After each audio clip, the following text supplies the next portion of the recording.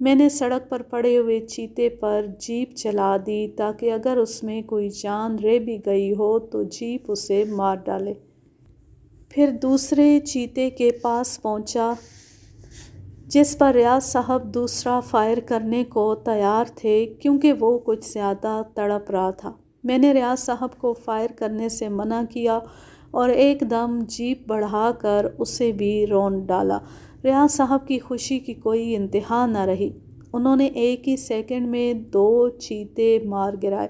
نواب صاحب نے بڑے ادب سے سلام کرتے ہوئے پھر ریاض صاحب سے ہاتھ ملایا اور بولے، کمال ہے، میں آپ کی جرأت کا قائل ہو گیا ہوں۔ میں تو خان صاحب کو کہہ رہا تھا کہ آپ تو غضب کر رہے ہیں کہ ایک کی کشتی 2 سے کرا رہے ہیں، اور پھر ریاض صاحب کو ایسا موقع کبھی زندگی میں نہ آیا ہوگا۔ مگر صاحب بولے، جو شخص گرجتے ہوئے حملہ آور شیر کو زمین پر سے صحیح گولی مار سکتا ہے، کیا وہ ان چیتوں کو نہیں مار سکتا؟ نواب صاحب، آپ گھبرائیں نہیں، اللہ کا نام لو، وہ ریاض صاحب کو اپنی حفاظت میں رکھے گا اور گھبرانے کی ضرورت نہیں۔ میں 25 سال سے افسروں کو شکار پر لاتا ہوں اور میں آدمی کو دیکھ کر اور اس کی بات چیت سن کر سمجھ لیتا ہوں کہ یہ کس پائے کا شکاری ہے۔ اس کہانی کا ماخذ ہے سیارہ ڈائجسٹ، مارچ سن 1969۔ اب میں لیتی ہوں آپ سے اجازت، چاہ رہے خوش رہیں، شاد و آباد رہیں، ہنستے مسکراتے رہیں۔ اللہ حافظ، اللہ نگہبان۔